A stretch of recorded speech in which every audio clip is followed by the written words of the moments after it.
Bon alors, bonjour et bienvenue à ce cours de physique onde optique et physique moderne. Aujourd'hui, on débute l'étude de la physique nucléaire, donc c'est le dernier gros sujet de la physique moderne. Euh, la physique nucléaire, on va se concentrer beaucoup sur le chapitre 12 dans le Benson. Ça couvre déjà juste la physique nucléaire, ça couvre très large. On va moins se préoccuper en fait. On parle de physique nucléaire, donc vraiment on va se concentrer uniquement sur le noyau de l'atome, puis on va laisser de côté, on parlera plus d'électrons ou pratiquement pendant les prochains cours. On va vraiment se concentrer sur le noyau, puis en fait on va commencer même par quelques repères historiques, parce que c'est quand même assez important ici d'essayer de mettre le tout en contexte. La physique nucléaire, c'est relativement récent. Euh, on parle de tout ce qui concerne plus généralement la radioactivité, en fait. Euh, on parle d'une histoire qui a commencé relativement récemment. Ok. Donc, le père reconnu de la radioactivité, pardon, c'est Henri Becquerel. Ok. Puis même pour comprendre les travaux de Becquerel, il faut remonter un petit peu plus loin. Donc, Becquerel a été le premier à observer de la radioactivité. Ok. Donc, comment il a fait ça? Déjà en soi, c'est une bonne question. Comment est-ce que tu te trouves à être le premier à observer de la radioactivité? Ok. Faut se remettre en 1896, ou plutôt quelques années avant, là, je vous dirais, là, parce que à l'époque, on commence à faire des travaux sur... pardon, on commence à faire des travaux. On découvre en fait les tubes de Crookes. Ok. Les tubes de Crookes, c'est un appareil qui permet de produire attendez une seconde, je vais vous en retrouver un, ça commence bien. Ok. Euh, les tubes de Crookes, c'est des premiers dispositifs vraiment qu'on a utilisés pour en fait même découvrir les rayons cathodiques. Ok. Euh, donc, dans un tube de Crookes, qu'est-ce que vous avez? C'est que vous avez une enceinte dans laquelle vous faites presque le vide. Donc ça peut pas être le vide total, sinon ça ne fonctionnera pas. Mais il ne faut pas non plus qu'il y ait trop de gaz parce que ça ne fonctionnera pas non plus.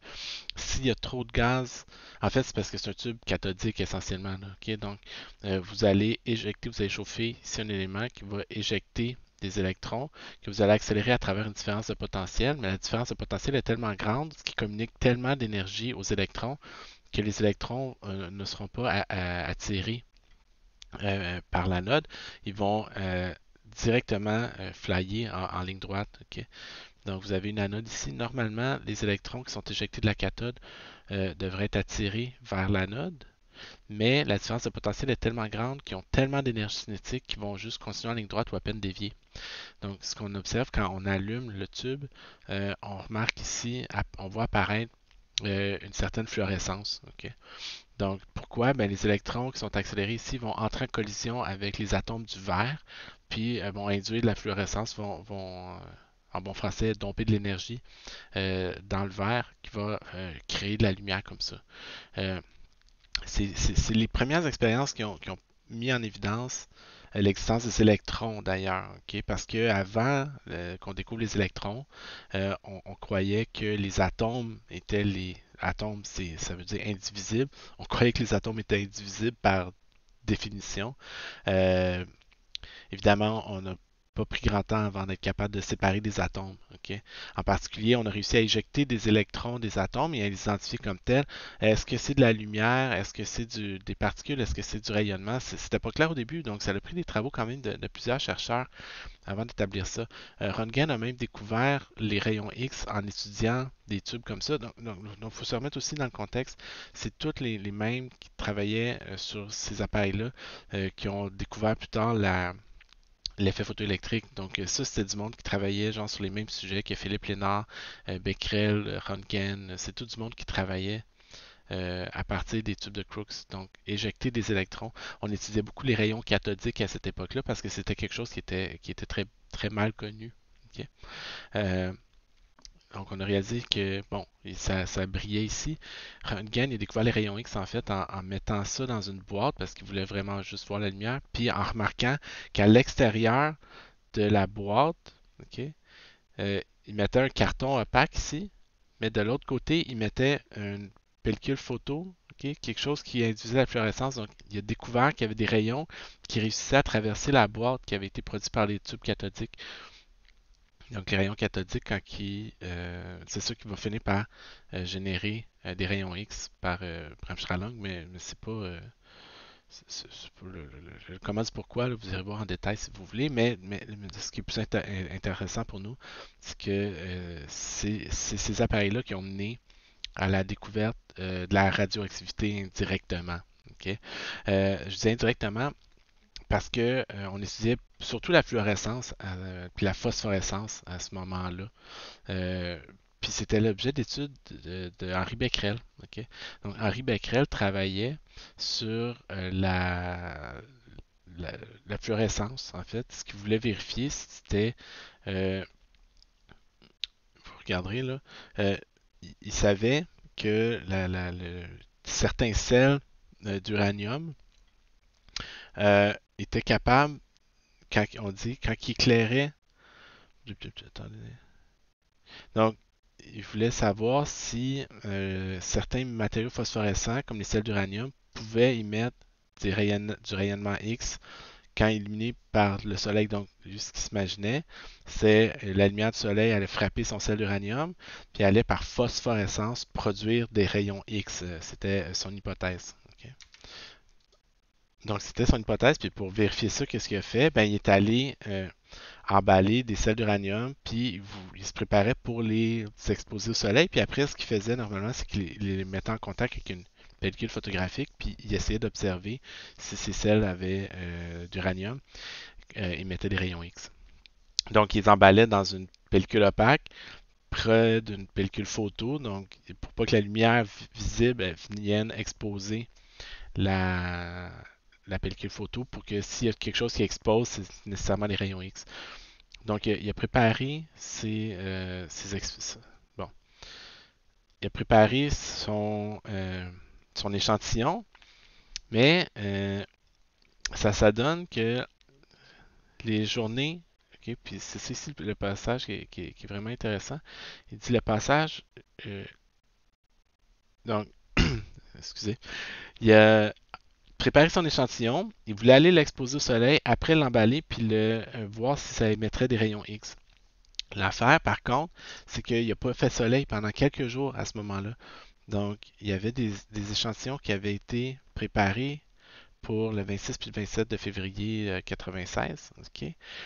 Mais il n'y avait pas de soleil à l'extérieur. Donc, il dit, j'ai gardé ça préparé, je l'ai remis dans le bureau, puis en laissant les sels d'uranium. Comme il n'y a pas eu de soleil qui s'est présenté, il y a pas, ils ont pas, le soleil, la lumière du soleil n'a pas pu induire la phosphorescence de l'uranium, des cristaux d'uranium qu'il y avait. Mais il a décidé quand même de développer les plaques photographiques, ok, en s'attendant à rien voir parce que dans sa tête, les sels avaient été emballés dans un papier noir, cachés dans un bureau sombre, jamais exposés au soleil, donc il s'attendait à rien voir, mais il a remarqué que les images apparaissaient avec une grande intensité. Donc, la conclusion logique qui s'est imposée, c'est que les sels d'uranium devaient avoir eux-mêmes émis du rayonnement semblable à celui étudié par messieurs Lénard et Röntgen, donc des rayons X. Ok. Euh, il n'est pas encore sûr, là. Il n'est pas sûr que c'est ça, mais il va continuer ses recherches. Donc, vous remarquerez aussi, donc, il rapporte, tu sais, ça se passe dans une semaine ou deux, là, il rapporte à l'Académie française des sciences. Là, je veux dire, le gars fait une expérience le 26 février, puis le 2 mars, il publie. Là, tu sais, donc, c'est pas comme ça que ça se passe aujourd'hui. Mais c'est comme ça qu'il a été crédité d'être le premier à observer de la radioactivité parce qu'il a conclu que ça ne pouvait pas être l'effet du soleil qui avait exposé ces plaques, donc que les éléments devaient naturellement émettre du rayonnement inconnu constamment qui avait des propriétés très semblables aux rayons X qui avaient découvert par Röntgen quelques années auparavant. En même temps, ils ont mis rapidement en évidence le fait que que ces réactions-là qui se produisaient, c'était pas de la chimie, ok? Que c'était pas des réactions chimiques comme on l'entend. Comment ils en ont conclu ça? Ben, placer un échantillon, euh, peu importe, là, on a découvert assez rapidement par la suite, ça a été découvert en 96, la radioactivité. 2 ans plus tard, les Curie réussissaient à isoler les premiers éléments radioactifs, le radium puis le polonium. Marie Curie était polonaise. Ok. Son mari, Pierre Curie, était français, là, donc c'est Marie Sklodowska, si je me souviens bien. Euh, Étant polonaise, elle a marié Pierre Curie, mais c'était elle qui était la,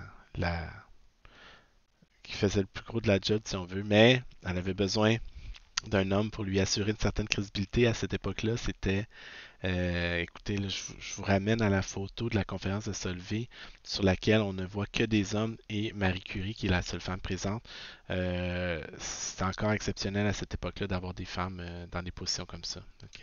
C'est chose qui n'est plus le cas, évidemment, aujourd'hui, et c'est tant mieux. Ok. Euh, donc, les premiers éléments radioactifs ont été isolés très très rapidement par la suite. Le radium puis le polonium, souvent c'est des métaux qui se trouvent, c'est des terres, c'est des métaux qui se trouvent en très faible quantité dans l'environnement. Donc, comment isoler du radium et du polonium si vous n'avez pas trouvé des échantillons purs de radium et de polonium dans la nature, c'est toujours mélangé. Donc, comment séparer chimiquement le radium, le polonium de la terre ou de la roche dans laquelle il se trouve. Franchement, ça, vous demanderez aux chimistes comment faire ça, j'en ai absolument aucune idée. Ok. Ce que je sais, c'est que les Curie, leur laboratoire, c'était quasiment une carrière, là, dans le sens qu'ils recevaient des poches et des poches et des poches de terre radioactive. Et de ça, on réussit à isoler des nouveaux éléments chimiques, le radium et le polonium.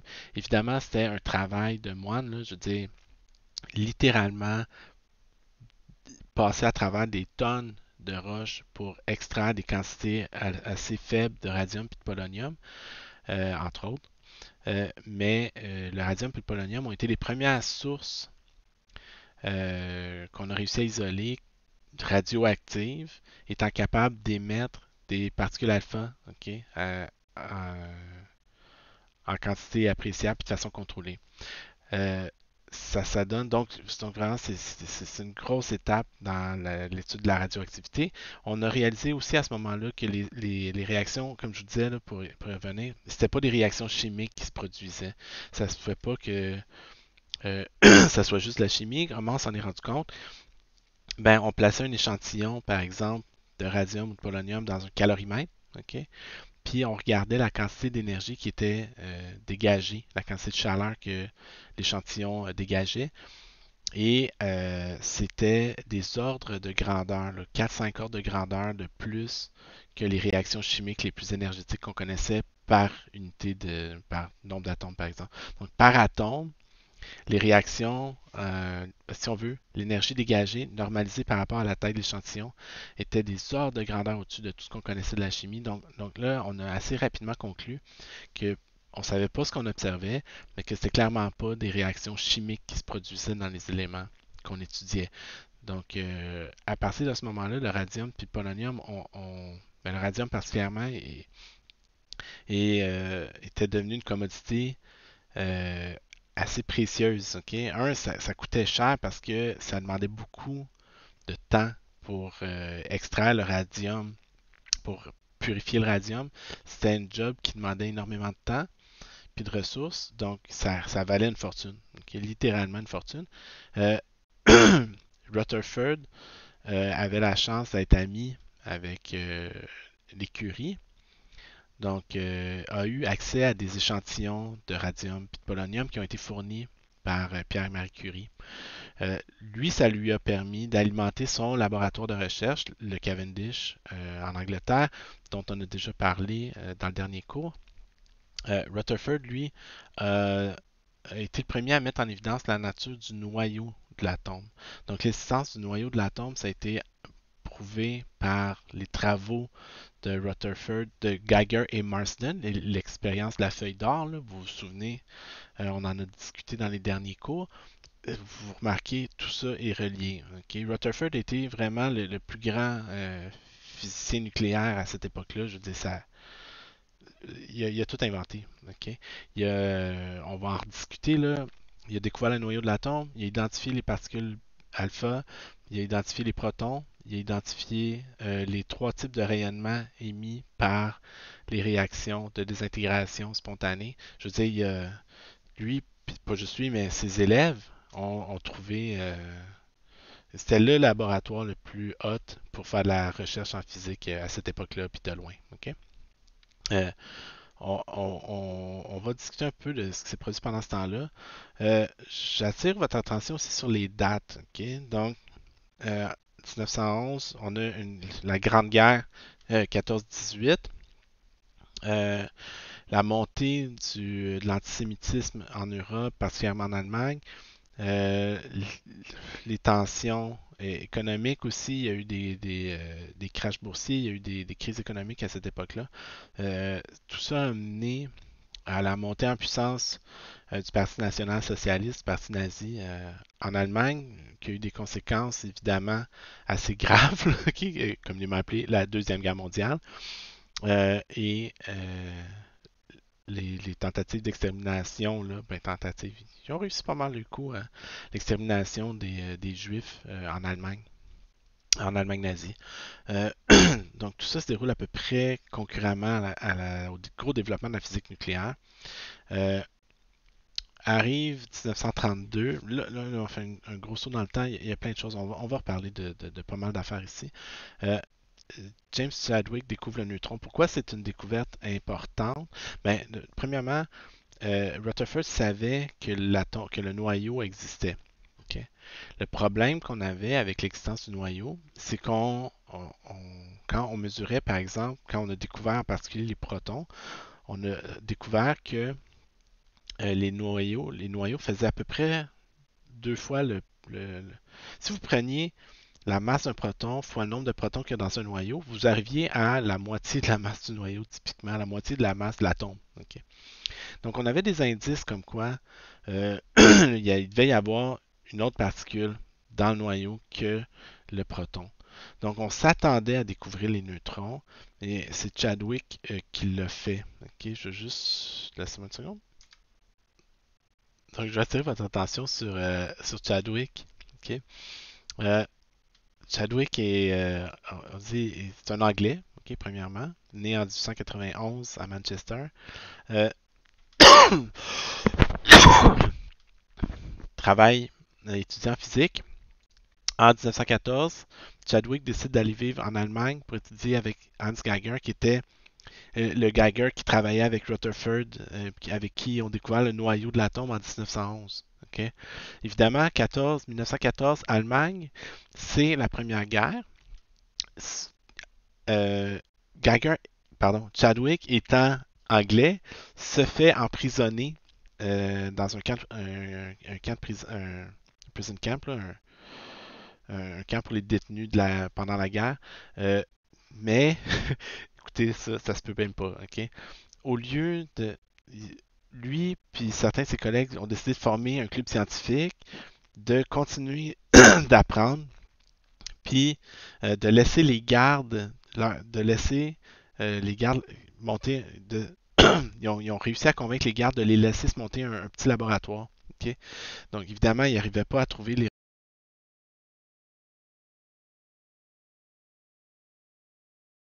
C'est là que ça devient vraiment, vraiment drôle à la limite. Euh, les Curie avaient découvert les radium. Quand on a découvert le radium, ça, je n'en ai pas trop parlé, mais on a commencé à mettre du radium dans à peu près tout. Okay? Parce que littéralement, le radium, là, ça brillait dans l'obscurité. Donc, vous aviez des parties à l'époque de chimistes et de physiciens là, où vraiment, là, comme vous aviez une source radioactive, mettez ça dans une cloche de plomb. Là, gros party, let's go, tout le monde, on se réunit, on amène la cloche de plomb dans le milieu de la salle, on ferme les lumières, on ouvre la cloche, puis on voit littéralement que ça brille, l'échantillon brille, okay, tellement qu'il est concentré. Ça émet du rayonnement Bremsstrahlung, mais dans le fond, ce qu'on voit, c'est la lumière qui est émise de l'échantillon, c'est un peu de la phosphorescence, si on veut, de la fluorescence, pardon. Donc, euh, le radium a tout de suite capté l'imaginaire parce que c'était un élément qui brillait, ok, quand il était suffisamment concentré. Puis, on a commencé à en mettre partout. Le radium, c'est naturel, ça peut pas être mauvais pour la santé. Hein? Qu'est-ce qu'on en pense aujourd'hui? Ben oui, évidemment, Marie Curie est morte d'un cancer, pas pour rien, là. Si je vous rappelle aussi le cours sur l'effet Compton, qu'est-ce que ça fait quand des rayons gamma, par exemple, pénètrent dans des cellules? Ben, ça cause ça peut causer des cancers, ok, par effet Compton. Mais à cette époque-là, on ne savait pas ces choses-là. Ok. Quand Röntgen a découvert les rayons X, pensez-vous que vraiment qu'il savait à quel point c'est dangereux pour la santé? Ben non. Ok. Qu'est-ce qu'il a fait? Il a fait des radiographies des mains de sa femme. Ok. Donc quand il a réalisé, ok. euh, ah oui, excusez, quelle surprise, Röntgen est mort d'un cancer colorectal. Ok. Donc c'est sûr que je veux dire, c'était excessivement dangereux ce qu'il faisait comme recherche à cette époque-là. Là. Je veux dire, mais l'affaire, c'est qu'il savait pas. Il savait pas ce qu'il faisait, ok, nécessairement. Mais bref, pour revenir, le radium, on en mettait dans tout. Donc, même, on dit, Chadwick avait même découvert voyons, une sorte de pâte à dents radioactive qui était sur le marché en Allemagne. Puis il a convaincu des gardes de lui en apporter. Puis en utilisant du papier de plomb puis un électroscope, il s'est fabriqué un électroscope puis il a pu faire même des expériences pendant qu'il était détenu. Tu sais, c'est pas le projet de recherche de bien grand monde, là. Après, il est retourné finir son projet de recherche à Cambridge avec Rutherford. Donc, il est retourné après la guerre a été libéré, il est retourné finir son doctorat avec à Rutherford, puis il a continué de travailler sur la radioactivité, mais là, avec un appareil, avec un laboratoire beaucoup plus complet. OK? Donc, comment il a découvert le neutron? Puis ça aussi, c'est assez intéressant. Euh, il a remarqué on savait, OK, déjà ben, que le radium émettait des particules alpha. Puis, à ce moment-là, les physiciens ont commencé à. C'est comme si vous aviez un nouveau jouet. Là, ok? On a découvert quelque chose, ça tire des particules alpha. Parfait. Je vais shooter des particules alpha sur tous les éléments du tableau périodique. Ok. Donc, sur n'importe quoi. Donc, il y a des physiciens qui avaient commencé à tirer des particules alpha sur une cible de beryllium. Ok. Puis, ils ont réalisé que le beryllium émettait du rayonnement à son tour. Ok. Donc, il y a certains physiciens qui pensaient que c'était des photons de très haute énergie, mais Chadwick n'était pas sûr. Lui, il avait des doutes que ça ne pouvait pas être le cas. Ok. Donc, une expérience en particulier qu'on dit ici qui a attiré son attention, euh, la fille de Mercury, Irène, elle, qui avait continué dans les voies dans les traces créées par sa mère, euh, a fait le même exemple. Donc, elle prenait une cible de beryllium, elle bombardait avec des particules alpha, mais elle venait mettre une cible de paraffine de cire. OK? Puis, ils ont remarqué que le rayonnement émis kickait des protons, OK, de la cible, puis que ces protons-là reculaient avec une très grande vitesse. OK? Donc, Curie pensait que c'était des photons de très haute énergie, puis qu'il y avait un genre d'effet Compton qui se produisait où des photons de très haute énergie entrent en collision avec des protons, puis les protons étaient éjectés, un peu comme dans l'effet photoélectrique. Donc, ils bombardaient la cible. Excusez, oui. Mais, euh, mais Chadwick a remarqué que ça ne fonctionnait pas parce que euh, comme les photons n'ont pas de masse, ils n'ont pas une grosse quantité de mouvement relativement parlant, ils ont une faible quantité de mouvement, donc ce ne serait pas assez pour créer des collisions avec des protons. Il ne faut pas perdre de vue, là, la masse d'un proton est beaucoup plus grande que la masse d'un électron. Là, ok? Elle est à peu près 1000 fois plus grande. Là, ok? Donc, ordre de grandeur, là, ici, on parle.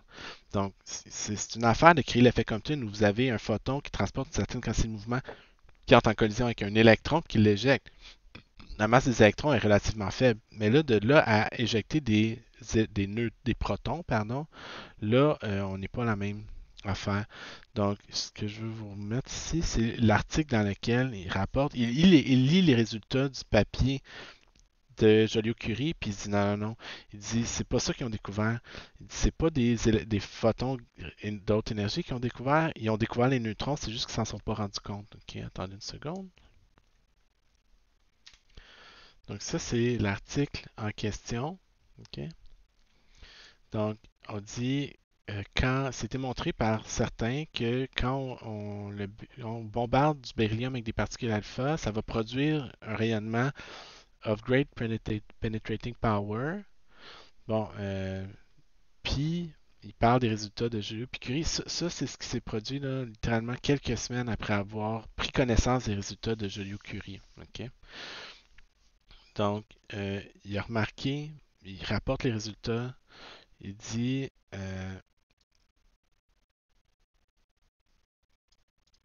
donc il parle de la conclusion de Joliot et Curie que le transfert de l'énergie aux protons, du rayonnement inconnu vers les protons, se produit par un processus similaire à l'effet Compton, puis que le rayonnement émis par le beryllium a une énergie de 50 millions d'électronvolts. OK?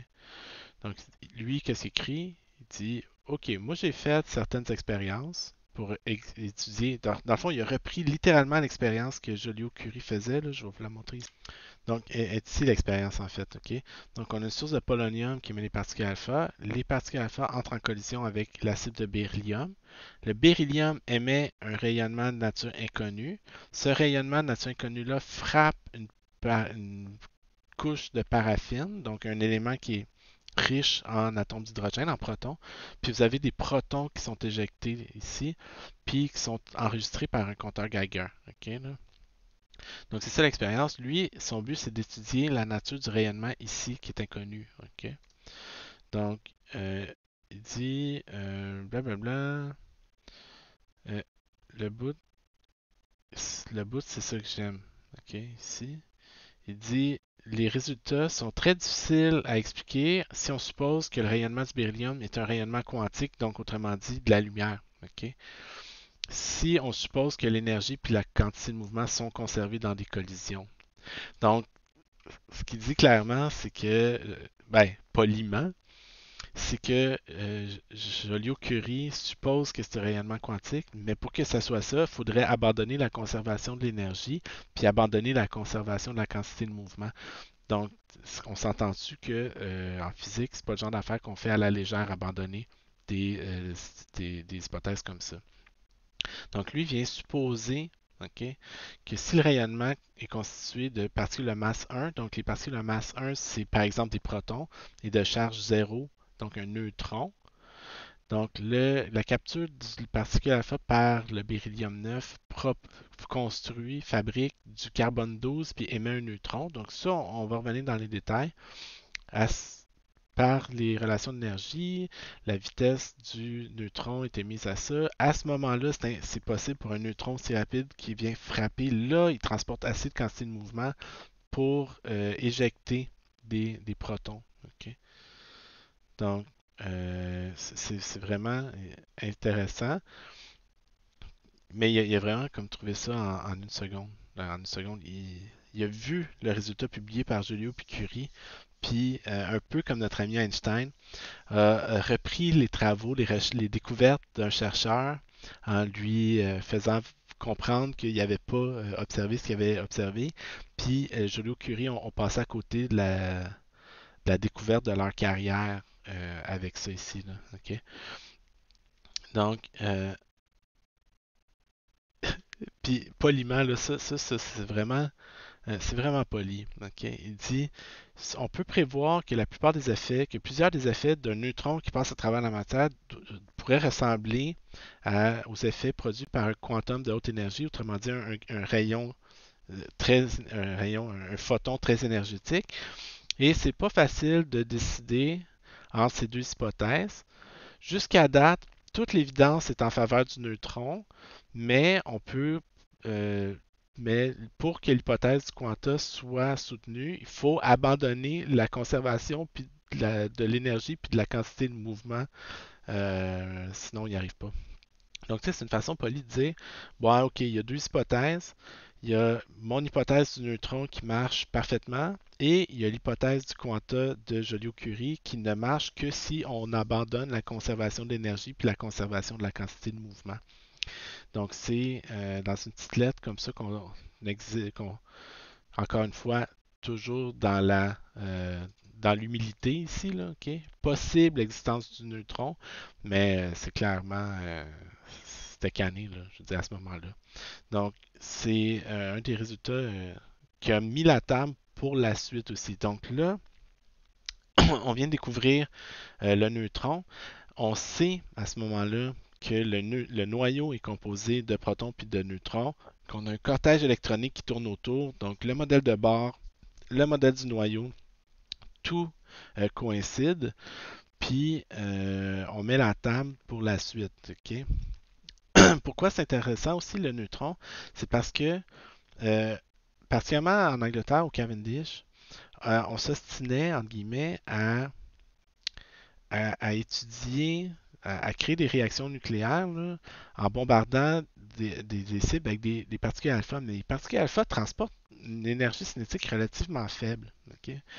Euh, il y avait des accélérateurs qui avaient été construits et qui permettaient d'accélérer des particules euh, pour créer des collisions à plus haute énergie. Donc, évidemment, quand vous voulez sonder la structure d'un noyau qui est constitué d'un paquet de charges positives, si vous bombardez ça avec des protons, avec des particules alpha qui sont chargées positivement, ben ça a ses limites. OK? Pourquoi? Mais la particule alpha chargée positivement, elle va ressentir la répulsion parce que le noyau est lui aussi chargé positivement. Donc, vous avez deux aimants positifs qui s'approchent l'un de l'autre. C'est difficile de les forcer à entrer en collision. OK? Ils vont avoir tendance à se repousser. Il y a la barrière de répulsion électrostatique qui va se manifester, qui va faire en sorte que c'est impossible de coller des charges positives les unes après les autres.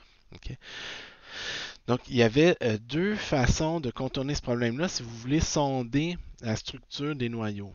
Soit vous bombardez vos cibles avec des neutrons maintenant, parce que les neutrons ayant une charge nulle ne sont pas repoussés par la barrière de potentiel électrostatique. Donc, une des avenues qui ont été employées assez rapidement, c'est au lieu de bombarder avec des particules alpha, des échantillons, on les bombardait avec des sources de neutrons. Donc, on faisait dans le fond l'expérience de Chadwick ou l'expérience de Joliot-Curie, source radioactive de polonium qui émet des particules alpha, source de une feuille de beryllium. On sait que là, maintenant, on a une source de neutrons ici. OK? Donc, au lieu de mettre de la paraffine ici, on pouvait mettre n'importe quoi puis voir l'effet que ça avait. Si vous mettez des atomes plus lourds, les neutrons qui sont éjectés, eux, comme ils ne sont pas repoussés par le potentiel électrostatique, ils vont pouvoir plus facilement passer à travers le noyau carrément. OK? Ou interagir à tout le moins avec le noyau. Donc là, on commençait une autre étape de la physique nucléaire, où là, on pouvait aller sonder la structure même du noyau plus en détail parce qu'on était capable d'avoir des particules qui pouvaient passer à travers le noyau, ou à tout le moins aller s'y coller. Il y avait aussi une autre école et elle accélérait des particules alpha. Donc, vous avez une source de particules alpha, mais comme ils sont chargés positivement, on pouvait faire des accélérateurs de particules, des synchrotrons par exemple, vous savez déjà c'est quoi. Puis, comme ça, on avait des particules qui avaient une plus grande énergie cinétique qu'on pouvait envoyer vers une cible quelconque. Puis franchement, les physiciens, c'est juste ça que ça fait. Hein. Dans le fond, on fait juste smasher des roches les unes contre les autres, mais avec des énergies toujours de plus en plus grandes. OK? Donc, on sonde la nature de la matière. Comment on sonde la nature de la matière? Ben, prenez deux grosses roches, pitchez-les l'une contre l'autre, ça va vous donner plein de petites roches. Ah, parfait. Attendez, je vais essayer de vous retrouver ça se rappelle des souvenirs. Donc, pour moi, ça résume tellement bien l'histoire de la physique. La grosse roche est la particule fondamentale dans l'univers. Vous avez le sceptique qui dit non, la grosse roche est faite de plusieurs petites roches. On s'en va à l'accélérateur de particules, to the collider. Donc, vous avez deux grosses roches, on les brise. Ben oui, regarde, des petites roches sortent de la grosse roche. Donc, la petite roche est fondamentale. Bon, lui est un peu nerd. Peut-être que c'est un artefact statistique, donc on recrée l'expérience à plusieurs reprises, puis on réalise, OK, on s'entend, la petite roche est fondamentale, je te l'avais dit. Arrive l'autre. Non, non, non, attendez. les petites roches sont faites de plus petites roches. C'est les plus petites roches qui sont une structure fondamentale. Ben non, il n'y a rien comme des plus petites roches. On s'en va au collider. Donc, on augmente l'énergie, OK? Mais c'est ça, OK? Donc, c'est toujours l'histoire de la physique. Ah ah, on les a pas lancés assez vite, ils sont pas brisés. Il faut juste les pitcher plus vite, OK?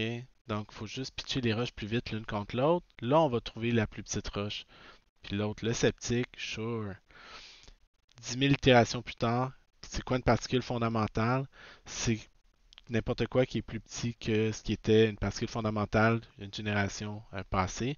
C'est ce qui va être dépassé dans le futur aussi. OK? Donc, à date, c'est quoi une particule fondamentale? Ben, c'est tout ce qui est plus petit que ce qui était des particules fondamentales il y a 50, 60 ans. Là. Donc, mais c'est essentiellement ça qu'on fait hein, comme physicien. Faut pas voir ça plus fancy que celle là. On prend quelque chose, on le smash contre quelque chose d'autre. Si on trouve rien, on essaie juste de les smasher plus vite l'une contre l'autre. Donc aujourd'hui, on est rendu avec des accélérateurs de particules comme le LHC au CERN, dont on va discuter plus tard, qui peut garnoter des protons les uns contre les autres à des énergies qui de plusieurs téraélectronvolts. Là. Donc on est rendu vraiment on approche les énergies les plus grandes qu'on peut créer en laboratoire. Donc, bref, l'histoire de la physique illustrée dans un petit comic ici, OK, qui est pas si mal que ça. Donc, mais c'est essentiellement ça qu'on fait. Donc, on veut étudier la structure du noyau. Est-ce qu'on est capable de briser un noyau? Ben pour ça, il faut qu'on pitche quelque chose sur lui le plus vite possible. OK? Si on pitche juste une particule alpha, on ne pourra pas rien trouver. La particule alpha va dévier avant de l'atteindre. Donc, soit on prend des particules alpha puis on les accélère pour qu'ils aillent plus vite, soit on prend des neutrons. Ben, là, à partir du moment où on découvre les neutrons puis on réussit à les fabriquer en laboratoire puis contrôler la production, ça ouvre la porte à une autre branche de la physique nucléaire où là, on va commencer à se concentrer sur la production d'énergie. On réalise, on a déjà réalisé, gardez ça à l'esprit, là, que c'est des façons d'extraire beaucoup d'énergie de relativement peu de matériel. Donc, qui dit extraire beaucoup d'énergie pense à fabriquer des bombes essentiellement ou fabriquer des réacteurs. Okay? Donc, des sources d'électricité ou des sources de bombes atomiques. Okay? Donc là, ça restait encore là très, très, très, très, très hypothétique, là, OK? Mais on est en 1932, on découvre le neutron. Il faut quand même attendre. Là, on va revenir sur l'épisode de 34 où on découvre la radioactivité artificielle. Donc, comme s'il n'y avait pas de stuff radioactif, comme s'il n'y avait pas assez de stuff radioactif dans l'environnement, on commence à en créer en laboratoire, OK? Pardon. Comment on fait ça? Attendez une seconde, je vais vous montrer. Donc ici encore l'article, ok. Ça c'est quand même nice, ok. L'article, mais ça j'ai pas combien il charge pour l'article, je sais pas. Ah, il est gratuit. Ok. Donc, production artificielle d'une nouvelle sorte de radioéléments, donc d'éléments radioactifs. Ok. Pardon. Donc, c'est quand même, moi je trouve ça, d'aller rechercher des vieux papiers de même. Ok. Donc, il explique un peu ce qu'ils font. Donc, il y a quelques mois, on a découvert que certains éléments imitaient des positrons. On va y revenir sur l'action de particules alpha. Puis notre dernière expérience, vraiment quelque chose de spécial, quand on prend de l'aluminium puis qu'on l'irradie avec une feuille de polonium, avec une source de polonium, donc qui émet des particules alpha, l'émission de positrons ne cesse pas immédiatement. La feuille d'aluminium reste radioactive, puis l'émission de radioactivité décroît de façon exponentielle comme pour n'importe quel élément radioactif. On a observé ça aussi avec du bore et du magnésium. Donc, on a identifié une demi-vie de ça, de ça, de ça, pour blablabla. On n'a pas observé dans... Ce que ça veut dire, là, okay, quand on dit on n'a pas observé ça avec l'hydrogène, le lithium, le béridium, le carbone, ça veut dire qu'ils ont fait la toute, ok? Vous prenez une source de particules alpha, là, du polonium, puis vous bombardez tous les éléments que vous connaissez avec ça, puis vous observez que ça donne. C'est ça de la recherche, ok? Vous savez pas. Vous dites, hey, j'ai un gun à particules alpha, qu'est-ce que je vais faire? Ben, je vais shooter des particules alpha sur toutes. Ok? Donc, on a découvert, dans le fond, la réaction suivante. Prenez, pardon, l'aluminium, on va y revenir, je pense qu'il y a listé ici, là. Bon, c'est ça. Donc, on prend de l'aluminium, ça donne du phosphore 15 qui est radioactif. OK? Donc, ça, c'est les premiers atomes qui ont été créés artificiellement en laboratoire pour être radioactifs. Mais c'est le même principe, par exemple, quand on parle de 1938, première fission nucléaire, là, ça s'en vient hot, OK? Parce que, ben, deux choses. On est en 1938. Je vous ferai remarquer que la Deuxième Guerre mondiale a commencé l'année suivante. OK? Vous avez Anne Strassman et Meitner, surtout Lise Meitner, euh, qui travaillent, dans le fond, en Allemagne. Eux c'est des Allemands. Si je ne me trompe pas, Anne est peut-être autrichienne. Là. Ben, non, Meitner est autrichienne, pardon. Je pense qu'Anne et Strassman sont allemands. Euh, Meitner est autrichienne, ça, je suis sûr de ça.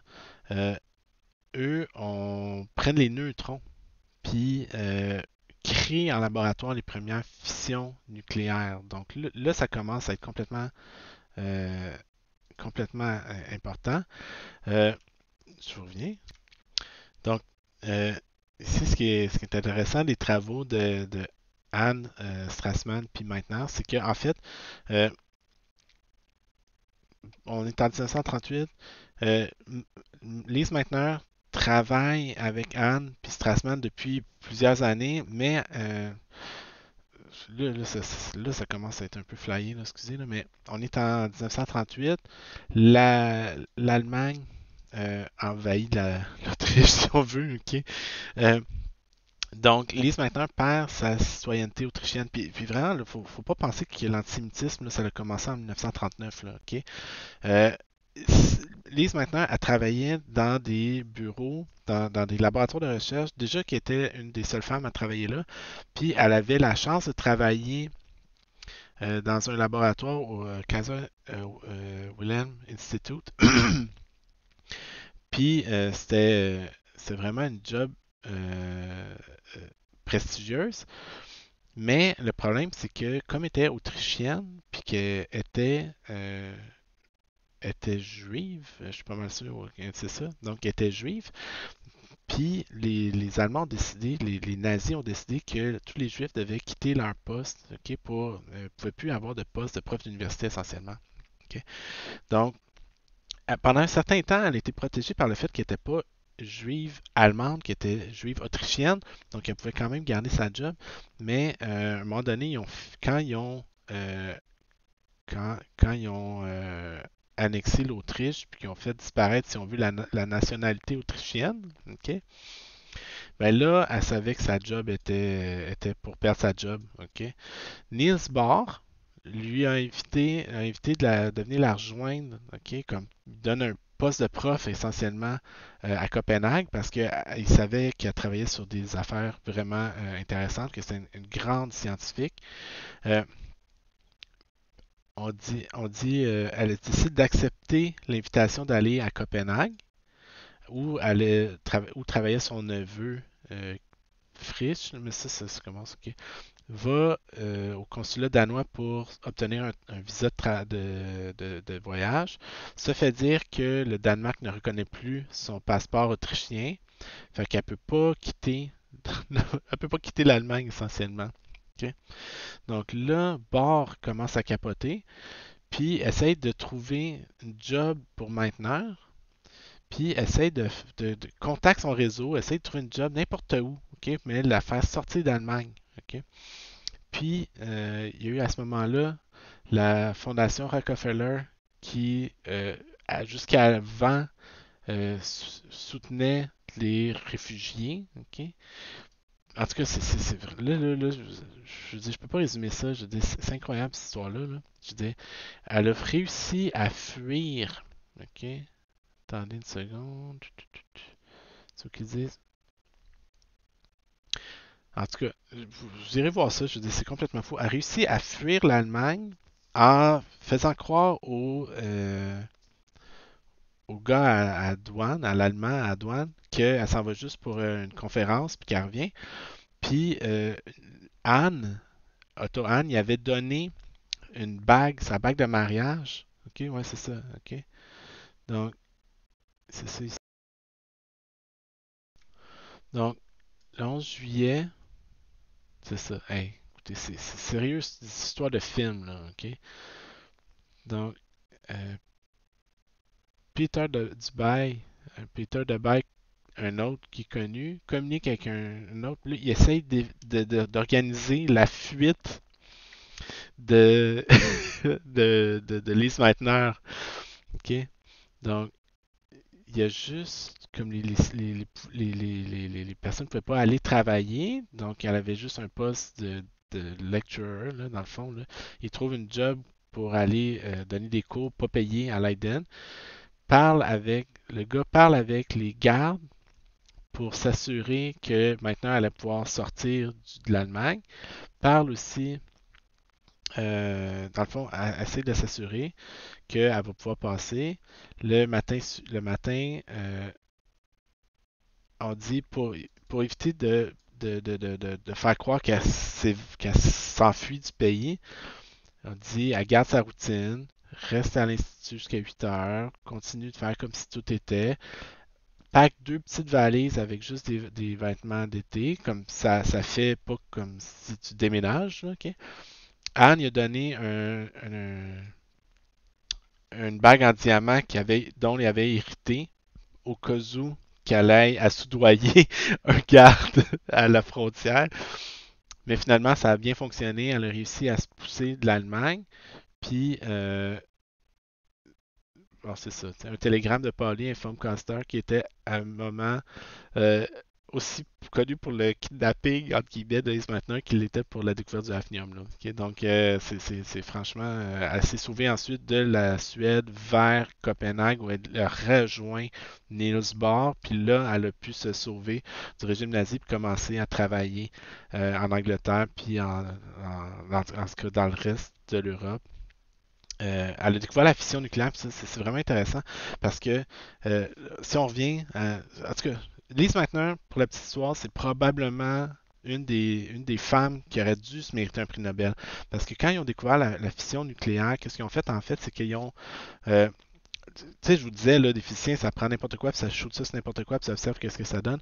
Vous avez une source de neutrons. Donc, prenez des particules alpha, à travers une feuille de beryllium, ça produit des neutrons libres. Ces neutrons libres, on les utilisait pour bombarder n'importe quoi. OK? Puis, Anne était un chimiste, puis quand il faisait cette expérience-là, puis il a bombardé de l'uranium, donc on passe à travers le tableau périodique au complet. Il a découvert que quand on bombarde de l'uranium avec des neutrons, qu'il apparaissait des produits de désintégration, dans le fond, qu'on n'avait jamais observés. OK? Puis, c'est ici.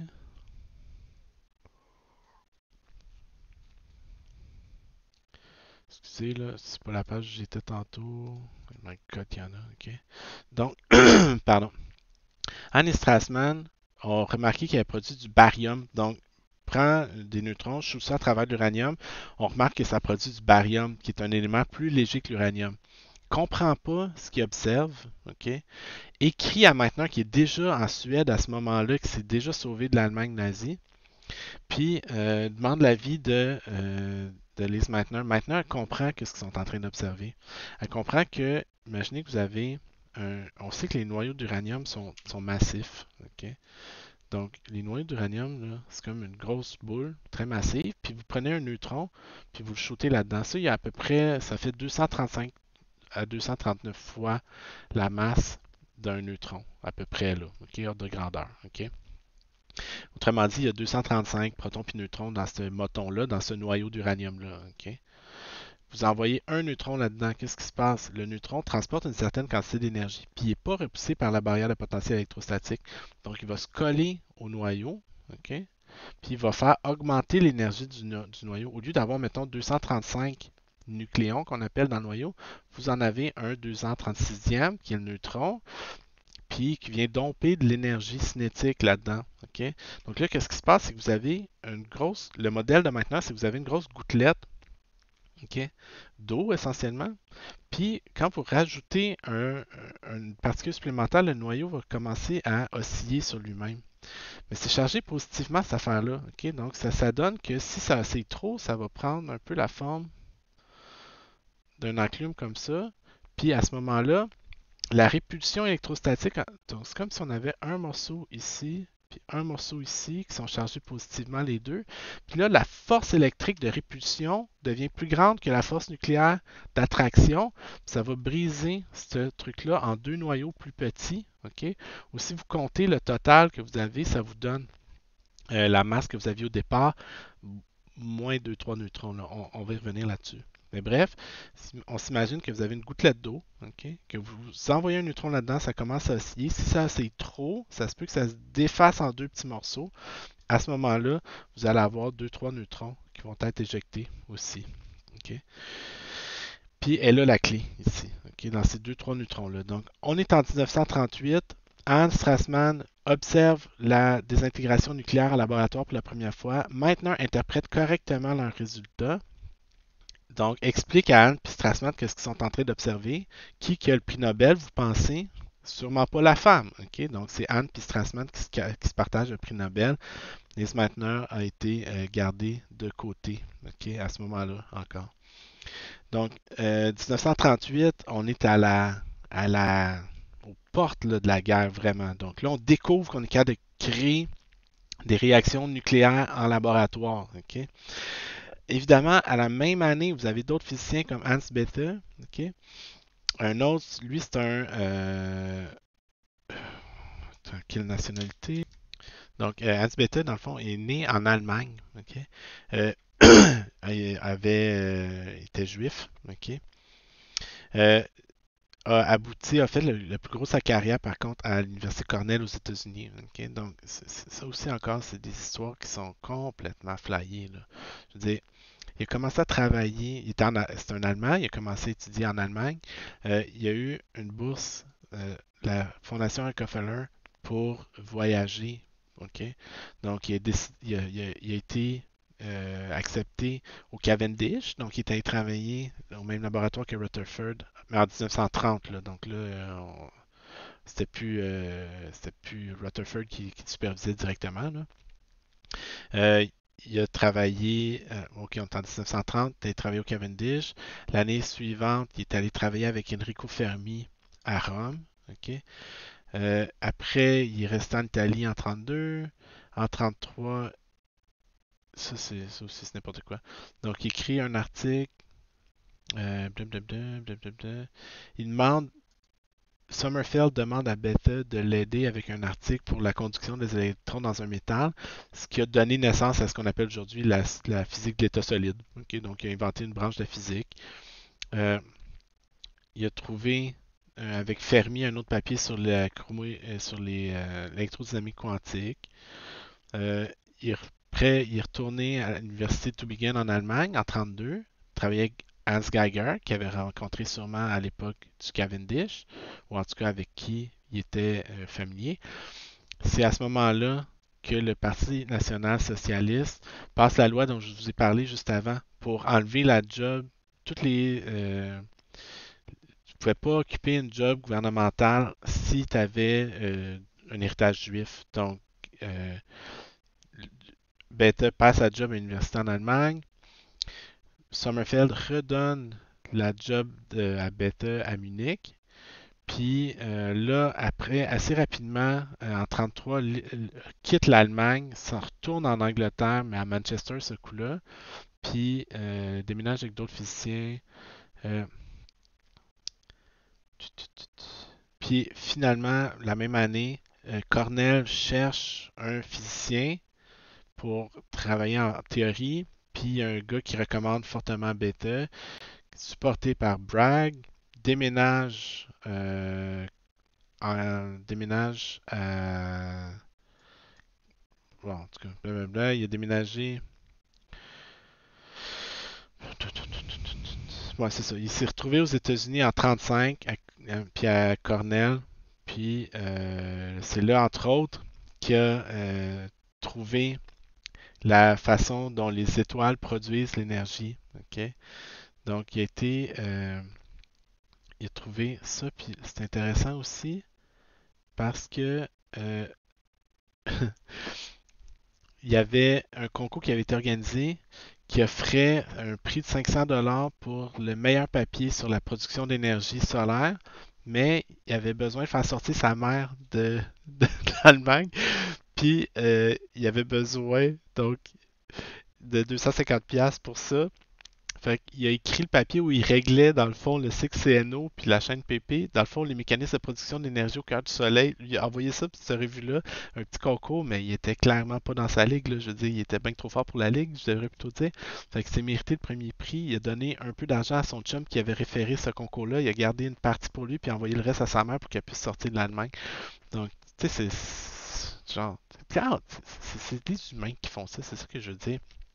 Puis Beta s'est retrouvé par la suite, là on est en 35, rentre à Cornell. En 38, devient le boss de la division théorique du projet Manhattan. Ok. Donc, autour de 37-38. Là. Puis, a été un des architectes de la bombe atomique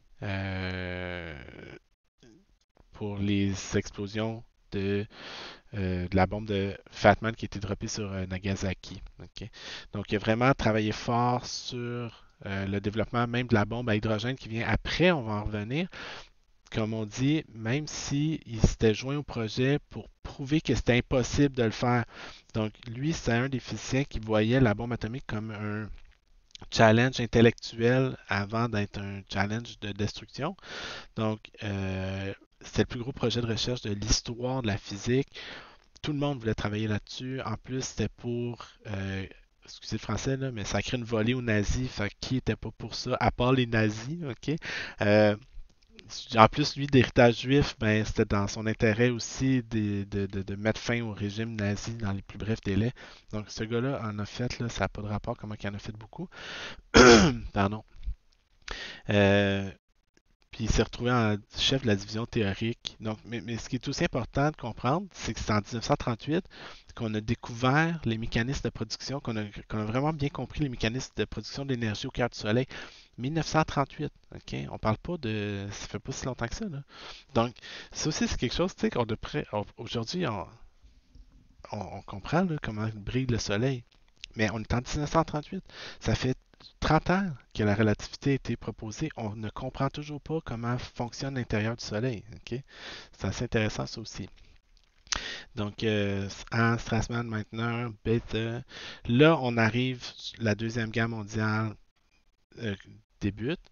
Puis, très rapidement, comme il y a beaucoup de recherches nucléaires qui se fait, on commence à comprendre qu'on est capable de créer des réactions nucléaires en laboratoire. Ben, on décide de il y a une course à l'arme nucléaire qui se décide assez rapidement. Ok. Donc, vous avez vraiment d'un côté les Allemands qui travaillent, qui ont leur programme nucléaire, puis vous avez les Anglais et les Américains ensemble qui ont un programme nucléaire de leur côté, qui est le projet Manhattan, qui est de loin le plus gros projet de recherche de l'histoire de la physique. Ok.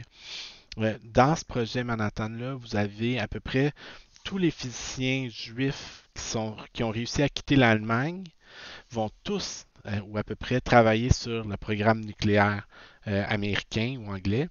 Vous avez certains physiciens qui sont opposés au principe même. Vous avez des physiciens comme Niels Bohr qui ne veut pas trop prendre parti ouvertement pour les Américains, pas qu'il défend les nazis, mais que pour lui, la sécurité de l'espèce passe par le partage d'informations. Donc lui, c'est vraiment, Niels Bohr, c'est un peu comme un homme d'État scientifique. Là. Je veux dire, pour lui, il ne faut pas rien cacher à personne.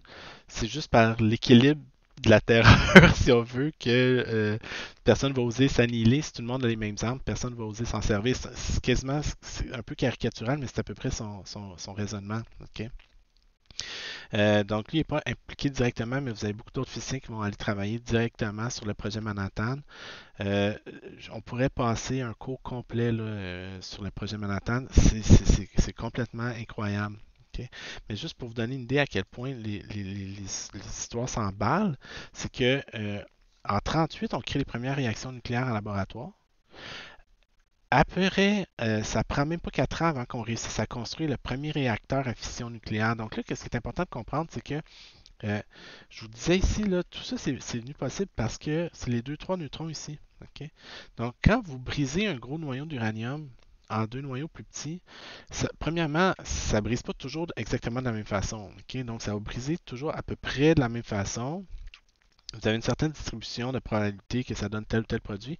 Puis les réactions de désintégration vont donner en moyenne 2 ou 3 neutrons libres.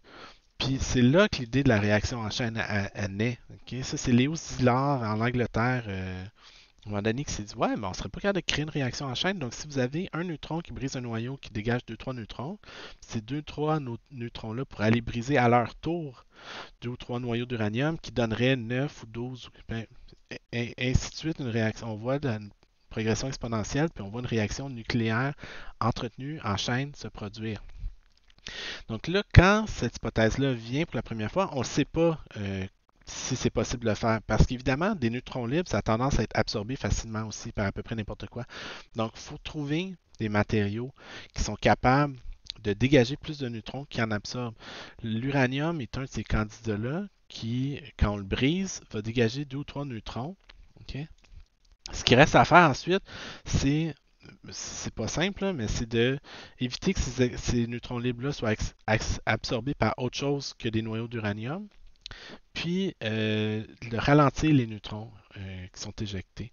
Donc juste ça, je dis, avant de comprendre ce qui se passe, c'est complètement fascinant. OK? Puis je vous suggère très fortement, attendez, je vous suggère chaudement la lecture du livre de Richard Rhodes, The Making of the Atomic Bomb. Franchement, là, c'est un des meilleurs livres. C'est incroyable. C'est incroyable ce livre-là. Comment c'est bon. OK? Ça couvre. La première partie du livre, c'est essentiellement l'histoire de la physique moderne. Puis mélangé avec le projet Manhattan. La deuxième partie du livre, c'est vraiment le projet Manhattan en soi. Ça se finit sur les explosions d'Hiroshima et Nagasaki, puis les témoignages des survivants, des conséquences que ça a eu sur les Japonais. Je dis, c'est incroyable. C'est un livre, c'est fou, là. C'est fou comment c'est bon, là. Euh, si moindrement c'est des choses qui vous intéressent, je vous suggère fortement de lire ça. C'est fascinant, le niveau de détail aussi. Par exemple, on explique là-dedans. euh, Tu sais, quand on a mis sur pied le projet Manhattan, il y avait vraiment deux volets à ça. Il y avait le projet de production d'énergie, OK? Puis il y avait puis il y avait le projet de la bombe. OK? Euh, Là, ce qu'on avait besoin de faire, c'est qu'on a assez rapidement découvert qu'il y avait, par exemple, deux isotopes. On va y revenir, là, mais de l'uranium. Donc, je disais de l'uranium 235, d'uranium 238. Si vous prenez de l'uranium naturel, dans ça, il y a de l'uranium 235 puis de l'uranium 238 qui sont mélangés, à peu près 1% d'uranium 235, à peu près là, OK? Puis à peu près 99% d'uranium 238. Le problème, c'est que si vous smashez un neutron dans un noyau d'uranium 238, ça ne donnera pas grand-chose d'intéressant. C'est juste quand vous envoyez votre noyau, votre neutron dans l'uranium 235, que là, vous avez la réaction qui est intéressante, qui va donner 2-3 neutrons qui va se produire. Donc, il fallait trouver premièrement une façon de séparer l'uranium 235 et 238. Et c'est pas simple. Okay? Demander à des chimistes de séparer des isotopes, c'est pas super facile à faire. Donc, aujourd'hui, comment on fait ça? On fait ça dans des centrifugeuses. Donc, vous enrichissez de l'uranium. C'est ce qu'on parle quand on parle d'enrichir de l'uranium. C'est de prendre de l'uranium qui est naturellement concentré à 1% d'uranium 235, puis porter cette proportion-là à 10, 20% pour des réacteurs nucléaires, voire 99% quand vous voulez faire une bombe. Donc, quand vous voulez faire un réacteur, vous avez besoin d'uranium enrichi, là, c'est de par cœur ici, d'à peu près 10-15%. Pour faire une bombe, ça prend de l'uranium 235 pur. OK? L'affaire, c'est que c'est la même technologie qui permet d'enrichir de 1 à 10 versus de 1 à 99. Donc, c'est la même technologie. Aujourd'hui, c'est par centrifugeuse. Donc, attendez une seconde. Donc, c'est ça qu'on vous dit. Donc, l'uranium naturel, c'est à peu près 99% d'uranium 238, 1 d'uranium 235. Si vous voulez faire un réacteur nucléaire à peu près en bas de 20%, là, de 3 à 5, mais jusqu'à 20%. Si vous voulez faire une bombe au-dessus de 85, là, OK, weapon grade, là, c'est au-dessus de 85% d'uranium 235. Aujourd'hui, ce qui est le plus utilisé, c'est les centrifugeuses. OK? Donc, le gars, il tient ça, d'uranium 235 enrichi, il tient ça dans ses mains, il n'y a pas de stress. Donc, par centrifugeuse, donc vous avez dans une centrifugeuse, dans un gaz, vous prenez l'uranium, vous le mélangez avec c'est du fluor, là, puis vous allez avoir les, il va y avoir séparation. Comme ils n'ont pas la même masse, ok, vous allez avoir le plus lourd qui va se retrouver d'un côté, le plus léger de l'autre. Vous allez récupérer le plus lourd, puis vous allez le remettre dans une. Ça va l'enrichir très très légèrement. Mais vous allez prendre celui qui est légèrement enrichi. Le plus léger va se retrouver en haut, le plus lourd va se retrouver en bas. Pardon. Vous prenez le plus léger, vous le remettez dans une deuxième centrifugeuse, vous vous séparez, donc ça va tranquillement l'enrichir comme ça. Puis dépendant de combien de temps ça va passer dans des centrifugeuses, vous allez obtenir de l'uranium plus ou moins enrichi. Donc, un des gros aspects là, qui est très contemporain, là, un des gros problèmes soulevés par ça, c'est par exemple quand vous avez l'Iran qui veut enrichir de l'uranium. Donc, pourquoi l'Iran veut enrichir de l'uranium? Eux prétendent que c'est pour alimenter des réacteurs nucléaires sur leur territoire. Puis n'importe quel pays a le droit d'enrichir de l'uranium pour des fins civiles. Donc, vous pouvez, vous, si vous avez un réacteur nucléaire, enrichir de l'uranium pour alimenter un réacteur nucléaire. Donc, vous avez juste besoin de centrifugeuses, puis de faire passer votre uranium naturel qui contient typiquement 0,7% d'uranium 235 à 3,5 voire 20%. OK? Le problème, c'est que si vous laissez ça plus longtemps dans les centrifugeuses, là, vous pouvez atteindre des taux d'enrichissement qui vont approcher celui que ça prend pour fabriquer des bombes nucléaires. Et c'est là que la communauté internationale intervient parce qu'elle ne veut pas, OK, il y a beaucoup de pays qui ne veulent pas que l'Iran développe la bombe nucléaire. Il faut s'entendre, la bombe nucléaire, c'est un club très fermé présentement. OK? Il y a combien de puissances nucléaires dans le monde? Il y en a 9. OK? Je vais faire la liste, ça va être plus simple. Là. Elle doit être ici, ça va être encore plus facile à trouver. Et list of states with nuclear weapons. Bon, merci, ok, ça se fait assez vite. Donc, les cinq premiers pays à avoir eu l'arme nucléaire sont les États-Unis, bon, l'URSS à l'époque, mais maintenant la Russie, l'Angleterre, la France et la Chine. Donc, ça, c'était les 5 premiers pays à développer la bombe nucléaire. Depuis, il y a eu l'Inde, le Pakistan et la Corée du Nord. Ok. Puis, on sait que Israël possède la bombe nucléaire, mais ils l'ont jamais admis. Ok. Donc, l'Inde, le Pakistan et la Corée du Nord ont la bombe nucléaire, ont déjà fait des tests, là, on sait qu'ils l'ont. Israël, en fait, revendique pas la posséder, mais tous les indices pointent vers le fait qu'Israël possède la bombe nucléaire. Ok. Des pays qui ont eu des bombes nucléaires dans le passé, ben, évidemment des républiques soviétiques, là, autres que la Russie. L'Afrique du Sud, ça, tu vois, je ne savais même pas que l'Afrique du Sud avait déjà eu la bombe nucléaire. Je savais qu'il y avait un programme nucléaire en Afrique du Sud pendant longtemps, mais je ne savais pas qui l'avait eu. Il y a d'autres pays, évidemment, qui ont eu des programmes nucléaires. On parle de l'Iran, de l'Irak, on parle de la... Pardon. Voyons.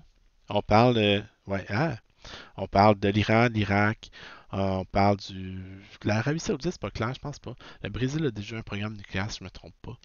Euh, Évidemment, aujourd'hui, les pays qui ont la bombe nucléaire ne veulent pas que les autres l'obtiennent. Ok. On comprend ça assez facilement. C'est le meilleur deterrent là, en français. C'est la meilleure garantie comme quoi tu ne te feras jamais attaquer par un pays, c'est si tu as des bombes nucléaires. Ok. Il n'y a jamais un pays qui est assez débile pour attaquer ouvertement un pays qui détient l'arme nucléaire. Ok.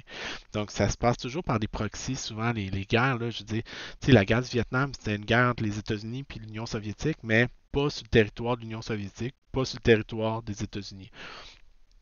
À travers l'histoire, vous en avez eu comme ça des tonnes de conflits entre des pays détenteurs de l'arme nucléaire, mais jamais directement, ça s'est jamais passé sur leur territoire. Donc, c'est une garantie que tu ne te feras jamais attaquer une fois que tu as la bombe nucléaire. Donc, c'est pas pour rien que les pays veulent développer la bombe nucléaire. Tu sais, imaginez-vous, là, puis je veux pas faire l'apologie du programme nucléaire iranien, hein, c'est pas ça que je veux dire, mais d'un point de vue purement logique, rationnel, c'est normal qu'ils veuillent avoir la bombe nucléaire. L'Iran vend du pétrole à la Chine, à l'Inde, à plein de pays qui ont la bombe nucléaire. Imagine que toi, tu vends du pétrole pour des milliards par année, là, puis que tes clients ont la bombe nucléaire, mais toi, tu l'as pas. À un moment donné, là, si ton client décide qu'il paye pas, là, qu'est-ce que tu vas faire? Tu peux pas rien faire. Tu n'as aucune menace crédible contre eux. Donc, pour te défendre, tu vas vouloir détenir l'arme nucléaire. Donc, la bombe nucléaire, c'est une arme dissuasive. C'est une arme pour décourager les autres pays de t'attaquer. Évidemment que c'est une des raisons pourquoi les Américains euh, veulent éviter la prolifération nucléaire, ben, c'est pour réduire le risque globalement. Ils veulent réduire la prolifération, on s'entend, là, ils veulent pas qu'il y ait d'autres pays là. Ils parlent pas de l'abandonner ici non plus, là, chose qui est probablement le fondement le plus hypocrite de tout ça. Mais on parle euh, d'empêcher les autres pays de la développer. Puis ça peut aller assez loin, donc je vous amène. Euh, Opération Opéra, pour la petite histoire. Non, ouais, c'est ça. Ok. Vous irez fouiller là-dessus. C'est pardon. C'est une attaque israélienne sur un réacteur nucléaire irakien en construction au sud-est de Bagdad. Ok. Donc en 1981, le gouvernement israélien décide qu'ils en ont assez. En 60, il faut remonter un petit peu avant. En 76, les Irakiens achètent un réacteur nucléaire de la France. Pourquoi la France a-t-elle accepté de vendre un réacteur nucléaire à l'Irak, là? Ouf, ça, on dit que c'est de la pure politique, là. Je veux dire, Donc, pourquoi les Français ont vendu un réacteur nucléaire à l'Irak, là? Ça, c'est vraiment... écoutez, c'est pas... c'est pas une bonne idée, mettons, on va dire ça comme ça, mais c'est un gros paquet de cash, là. Fait qu'il faut vraiment aussi qu'il y ait des intérêts économiques là-dedans, là, qui dépassent la politique ou la physique là, ou la science là-dedans. Là, OK? Donc, euh, les Israéliens décident de démolir un réacteur nucléaire qui servait pour fabriquer du combustible nucléaire pour ultimement développer la bombe nucléaire. Donc, eux, OK, c'était ça leur objectif. Là. Donc, ils voulaient pas. euh, les Israéliens ne voulaient pas que que les Irakiens développent l'arme nucléaire, donc sont allés attaquer avec des F-15 puis des bombardiers F-16. OK, là? Donc, vous aviez des bombardiers F-16 accompagnés d'une escorte de F-15 pour aller détruire le réacteur euh, sans avoir besoin de refueler, ce qui n'est pas rien non plus parce que c'est quand même, c'est pas proche, là, OK, là? Donc, c'est 1600 km que les avions avaient parcouru. Ils sont passés. Bon, la Jordanie n'est pas un pays très très ami avec Israël, donc leur empêcher de passer au-dessus de leur territoire. Ils ont décidé qu'ils passaient au-dessus de l'Arabie Saoudite sans le dire aux Saoudiens. Ce que vous savez ou pas, ça c'est une autre histoire, là, mais ils ont pris l'initiative de passer au-dessus de l'Arabie Saoudite, à voler à basse altitude pour éviter la couverture radar. Était loadé avec des tanks de gaz, tu sais, puis quand on dit il était loadé, là, je veux dire, vous avez des tanks de gaz externes là, sur les avions des fois. C'était rempli à ras-bord. Puis même pendant que l'avion était sur la piste, les moteurs allumés, prêts à décoller, vous aviez encore le gars avec la hausse de gaz qui tankait le F-16 au fur et à mesure que le gaz était brûlé pour être là, à côté, descendre, à côté de gaz jusqu'à la dernière seconde. On volait au-dessus de l'Arabie Saoudite, au-dessus de l'Irak, ont attaqué un réacteur nucléaire à 15 km de Bagdad, ils sont revenus, ils n'ont pas eu de perte. Je veux dire, au niveau militaire, je dis, c'est comme ça n'a pas de rapport, là, cette, cette, euh, cette mission-là. Là. Je veux dire, ils ont pas perdu personne, mais il y a eu des morts. Donc, il y a eu 10 civils euh, irakiens, puis 10 militaires irakiens, puis un civil français. Mais je dis, hey, sérieux, là, ça n'a aucun sens, là. Je dis, c'est tellement louche, là. Bon, premièrement, il disait, il volait à 30 mètres au-dessus du désert irakien pour essayer d'éviter les radars, là, OK? En approchant, ils sont descendus à 30 mètres au-dessus du désert pour essayer de voler en dessous du radar. Ils ont monté faire une attaque en piqué, ils ont lâché 16 bombes, dont la moitié a frappé. Puis, tu sais, une heure avant que les Israéliens arrivent, euh, ceux qui, ceux qui occupaient ceux qui s'occupaient de la défense antiaérienne étaient partis pour un lunch, fermer les radars. Ouais, t'inquiète, on va revenir plus tard. Fait qu'ils ont vraiment pas eu de problème pour revenir. Ça a duré 2 minutes. Merci, bonsoir. On a détruit un réacteur nucléaire irakien. Euh, pour la petite histoire, il y en a qui font un parallèle entre cette opération-là puis l'accident nucléaire qu'il y a eu à Tchernobyl 5 ans plus tard. Je veux dire, on va en reparler de Tchernobyl, qu'est-ce qui s'est produit à cette époque-là. Euh, il y a un, il y a un lien peut-être à faire ou pas, là, en tout cas, on en jasera, vous pouvez fouiller là-dessus aussi. Donc, mais ça, on est rendu en 81, là, donc là, je veux dire, c'est plus dans le contexte direct avec la recherche sur la physique nucléaire en tant que telle. Mais si on revient, donc, vous aviez d'un côté le projet Manhattan, on cherche à enrichir de l'uranium, dans le fond, puis Fermi, le même Fermi que tantôt qui travaillait à Rome, lui aussi est quitté pour les États-Unis. Ça est mis en charge de produire un réacteur à fission. Est-ce que c'est possible d'entretenir une réaction nucléaire? Autrement dit, on savait que la fission de l'uranium 235 dégageait 2-3 neutrons en moyenne. On sait aussi que tout absorbe les neutrons super facilement. Donc, nous, on voulait des substances modératrices qui n'absorbent pas les neutrons. Donc, qu'est-ce qu'on dit par un modérateur? C'est que le neutron qui est éjecté ici, il transporte tellement d'énergie cinétique que si vous mettez un noyau d'uranium 235 en avant de lui, il va littéralement passer à travers, ok? Parce qu'il va trop vite. Ok? Donc, pour qu'il ait le temps d'interagir avec le noyau d'uranium 235, il faut diminuer l'énergie cinétique du neutron qui est ici. Il faut le ralentir. On dit qu'il faut les modérer, donc il faut les thermaliser. Il y a plein de synonymes. Mais à la base, tout ce que ça veut dire, thermaliser, modérer, tout, ça veut dire ralentir les neutrons pour qu'il y ait moins d'énergie, pour que quand il rentre dans le neutron, il ait le temps d'interagir puis le forcer à exploser. Ça peut sembler un petit peu contre-intuitif, mais plus le neutron est lent, plus il y a de chances de faire exploser le noyau qui va frapper. Okay?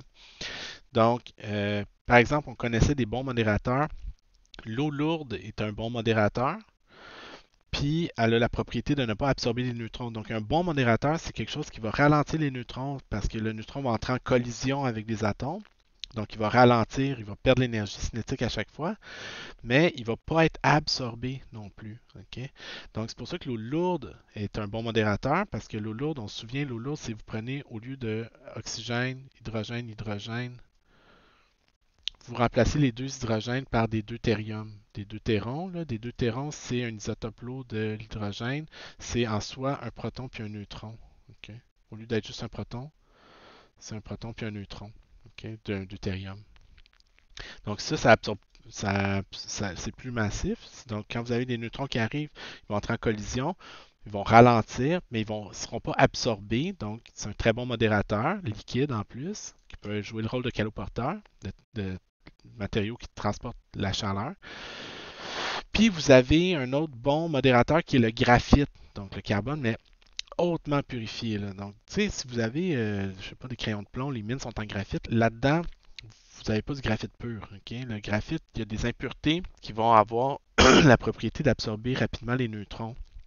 Donc, vous ne pourrez pas utiliser le graphite commercial pour jouer le rôle de modérateur. Quand vous voulez construire un réacteur nucléaire, comme Fermi avait l'ambition de le faire, eux, Fermi, ce qu'ils ont fait, c'est... pardon. Le premier réacteur de Fermi. Donc ça, c'est le réacteur nucléaire. Okay? Ben, c'est un dessin, là. OK? Mais c'est le premier réacteur nucléaire construit par Fermi. Donc, c'est des blocs de graphite, OK? Puis, dans lesquels il y avait des rods d'uranium. Donc, vous mettiez de l'uranium enrichi dans des tiges. Puis, vous preniez des blocs de graphite, vous veniez creuser des trous dans les tiges, puis vous alliez insérer des tiges de graphite là-dedans. Euh, le, des tiges d'uranium, pardon.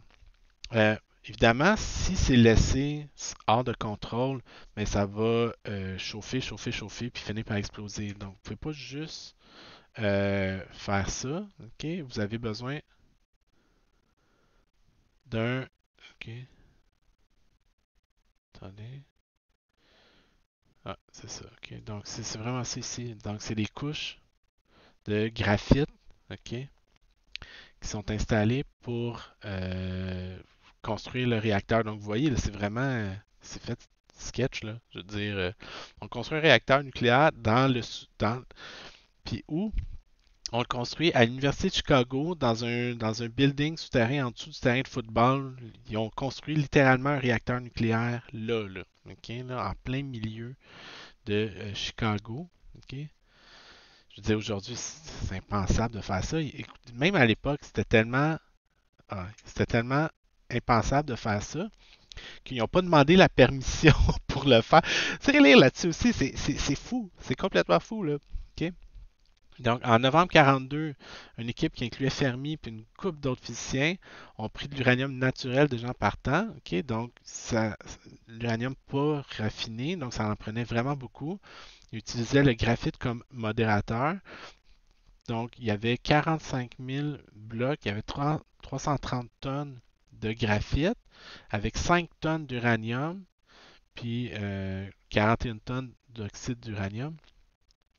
Puis, il n'y avait pas de blindage contre la réaction. OK? Donc, comment ça fonctionne, le réacteur ici? C'est que vous aviez dans la pile, vous aviez des tiges, OK, de bore ou de cadmium qui est inséré. En fait, ce qu'il faisait, c'est qu'il prenait des 2 par 4, il clouait des feuilles de cadmium sur les 2 par 4. Le cadmium a la propriété d'absorber les neutrons super, super efficacement. Donc, dans votre pile radioactive, tant que vous avez les barres de cadmium qui sont insérées, les barres de cadmium vont absorber les neutrons excédentaires, puis vous n'aurez pas de réaction en chaîne qui va se produire. Donc, quand le neutron est brisé puis qui émet 2-3 neutrons, quand le noyau d'uranium est brisé puis qui émet 2-3 neutrons, ces neutrons-là vont être capturés par les barres de cadmium, ne vont pas entraîner la réaction. Quand vous voulez allumer le réacteur, ce que vous faites, c'est que vous sortez les barres de contrôle, puis là, à ce moment-là, les neutrons sont libres de frapper d'autres noyaux d'uranium, puis là, la réaction en chaîne va commencer à se produire. Fait que les gars, il y avait là, vraiment un cric, là, puis ils montaient les barres des 2 par 4 sur lesquels on avait cloué des barres de cadmium, puis là, ils les montaient à mi-temps.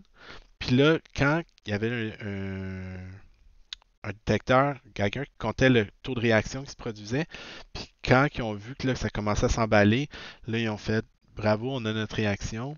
Là, ils ont tué le réacteur, ils ont rentré les barres de cadmium. Merci, bonsoir. S'ils avaient laissé les barres de cadmium retirées trop longtemps, ça aurait pu exploser, ok, parce qu'il n'y avait aucun mécanisme de feedback négatif, là, comme on appelle. Mais à titre de mesure de protection aussi, vous aviez des gars avec des chaudières de bord, qui est un autre élément qui absorbe super efficacement les neutrons, qui étaient en haut de la pile, prêts à domper des chaudières de bord sur le réacteur au cas où ça s'emballerait. Donc, vous aviez un gars dans la salle de contrôle qui regardait comment la réaction évoluait, un gars qui montait les barres de contrôle, une couple de gars avec des chaudières de bord en haut de la pile. Tout le monde là, était stand-by quand le test s'est fait. Ils ont retiré les barres, ils ont vu la réaction partir. Là, à ce moment-là, il s'est écoulé quelques secondes. Fermi a réalisé qu'est-ce qu'il venait de faire. Ils ont rentré les barres de contrôle dans le réacteur. Ils ont démonté le réacteur, puis ils sont repartis avec ça comme connaissance.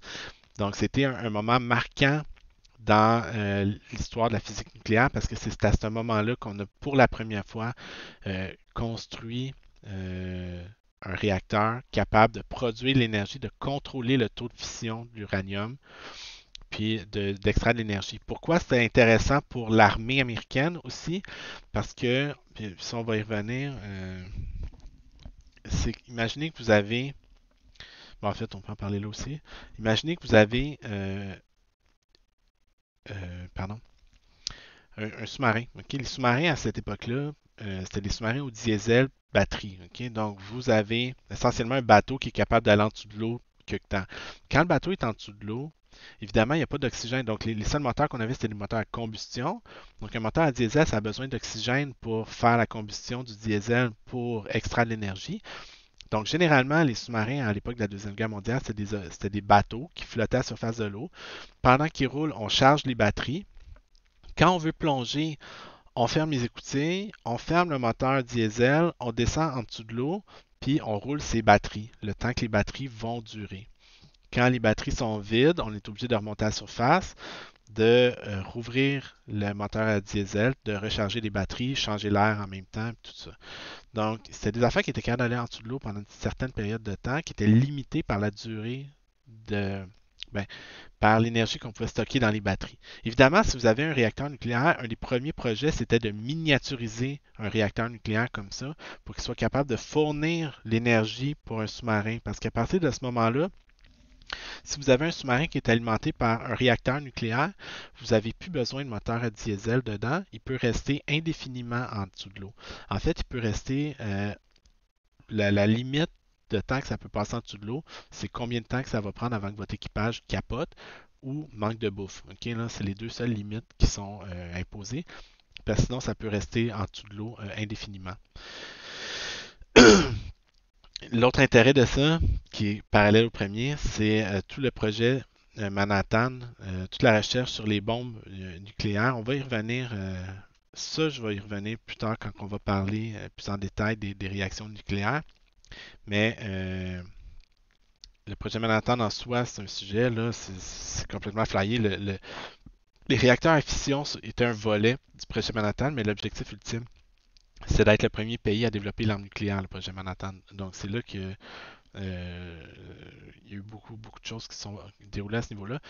Disons seulement que c'est bien beau avoir des bombes nucléaires, mais si tout le monde sait sont où vos bombes nucléaires, ben ça sert à rien parce que, mettons, moi qui veux t'attaquer toi, qui a la bombe nucléaire, j'ai juste à détruire tes bombes nucléaires, comme ça tu ne seras jamais capable de, de répondre à cette attaque-là. Donc le but c'est de cacher des bombes nucléaires. Comment tu fais pour cacher tes bombes nucléaires? Ben tu vas les mettre dans des sous-marins euh, à propulsion nucléaire. OK? Donc c'est des sous-marins de classe Ohio. Je ne me souviens jamais c'est lesquels. Là. Ouais, c'est ça. OK, donc c'est les sous-marins de classe Ohio. OK? Donc, ils coûtent à peu près 3 milliards de dollars pièce. OK? Donc, chaque sous-marin fait 170 mètres de long. OK? 170 mètres de long, c'est pas des petites affaires. Là, OK? Donc, les Américains en ont 18. OK? Là-dessus, il y en a 14 qui transportent des missiles nucléaires. Puis, les 14 sous-marins transportent la moitié des ogives nucléaires américaines. OK? Donc, c'est des missiles Trident. Là. OK, à quoi ça ressemble? OK, donc, vous avez dans un sous-marin un moteur, un réacteur nucléaire qui fournit l'électricité. Puis, dans ce sous-marin-là, vous avez euh, chaque sous-marin transporte jusqu'à 24 missiles Trident. OK? Un missile Trident, ça ressemble à ça. OK? Chaque missile Trident est capable de transporter euh,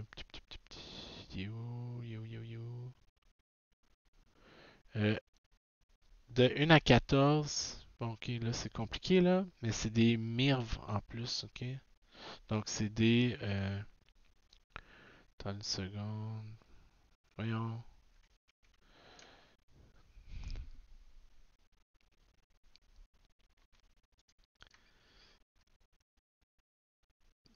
Ça transporte des têtes nucléaires W76. Ok, la plupart.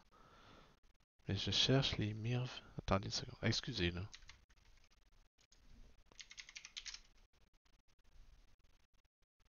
C'est ce que je cherchais. Donc c'est ce que je cherchais ici, ok? Donc, chaque missile Trident, sur le dessus, vous n'avez pas une bombe nucléaire. Vous avez un assemblage de bombes nucléaires comme ça. OK? Donc, ça, c'est chaque cône est une bombe nucléaire. Puis, pour des raisons d'économie, ben, vous strappez plusieurs bombes nucléaires sur un missile. Donc, dans un sous-marin, il y a 24 missiles Trident. Chaque missile Trident peut transporter jusqu'à 12 ou 15 on va dire 1 à 14, ok, jusqu'à 14 têtes euh, W76, ok. Donc de 1 à 14 bombes de type W76. Une bombe de type W76, c'est une affaire qui fait à peu près 90 à 100 kilotonnes, ok, qui mesure à peu près là, 1,5 m par gros comme ça, là. Donc ça, c'est une bombe thermonucléaire. Ok. Comment fonctionnent les bombes thermonucléaires? On va y revenir plus tard parce que là, ça commence à faire un gros cours, là. Mais donc, chaque 14 sous-marins qui transportent 24 missiles, qui transportent chacun 14 bombes nucléaires. Donc, ce que vous faites, c'est que vous lancez un missile. Quand le missile arrive en haute atmosphère, les 14 têtes vont partir chacun de leur bord puis frapper 14 cibles différentes que vous pouvez toutes programmer parce que c'est guidé, ça. Ben, pas les bombes individuellement, peu importe, mais le missile Trident, ce qui est intéressant, il est où mon missile Trident? C'est qu'il est guidé par un guidage qu'on dit astro-inertiel. OK? Donc, un guidage astro-inertiel, c'est que inertiel, ça veut dire que c'est basé sur des gyroscopes pour déterminer la position dans l'espace. Mais astro-inertiel, ça veut dire que quand le missile part, parce que évidemment, faut se souvenir, c'est dans un sous-marin. C'est facile, mettons, si tu as une base au sol, puis tu lui dis, je veux aller frapper telle cible, tu dis au missile, mettons, parcours 1214 km à 32 degrés nord par rapport à l'ouest. Lui, il va faire ça, puis il va aller frapper où ce qui s'en va. Le problème, c'est que si ta base de lancement est elle-même mobile, ben, comment tu dis au missile, pars-toi de là, rentre jusque-là, c'est pas si simple que ça. Donc, les missiles Trident sont faits pour que quand ils partent, qui sort de l'atmosphère. Là, il y a une caméra sur le dessus du missile qui regarde le ciel, qui observe la carte du ciel, qui compare avec une carte du ciel qui est embarquée dans l'ordinateur de bord, puis qui va utiliser la position des étoiles pour se guider pour aller frapper la cible qu'on lui a dit d'aller frapper. Puis ça a une précision d'à peu près 100 mètres. Mais tu sais, au GPS ou au astro-inertiel, parce qu'évidemment, si le GPS tombe, faut avoir toujours des backups qui ne se fient pas sur le GPS parce que c'est toujours bon d'avoir un backup qui ne se fie pas au GPS. Ok? Une constellation GPS, ça se paralyse. Ok? Donc, bref, c'est un peu débile. Là. Ça, on va y revenir quand on va parler des réacteurs et de la bombe un peu plus en détail plus tard. Ok? Mais bref, en 1945, on a réussi à faire sauter les premières bombes nucléaires en laboratoire, la bombe, puis un mois ou deux plus tard, sur deux villes japonaises. Euh, je vais revenir sur la bombe en tant que telle, comme je vous disais là. C'est ce qui a pas mal mis fin à la guerre avec le Japon, parce que la guerre avec les Allemands, elle était réglée depuis longtemps de toute façon. Est-ce qu'il y avait raison ou pas de bombarder les villes japonaises? On n'est pas ici pour apporter. Ben, on peut y réfléchir, mais c'est pas moi qui va vous dire si oui ou non c'était justifié, là, parce que c'est pas clair, même, je veux dire, même pour moi qui ai quand même lu un peu là-dessus, là, je veux dire, c'est discutable. Ok? On va dire ça comme ça. Ok? Il y a des arguments pour et des arguments contre. C'est jamais simple, ces décisions-là. Ok? Donc, écoutez, là, je viens de remarquer, ça fait 1 heure et demie que le cours est commencé. On a juste fait de l'histoire à date, là. Puis il en reste, mais bon, c'est déjà un bon début. Ok? Donc, je vous invite à rester à l'écoute pour le cours où on va commencer la théorie en tant que telle. Ok?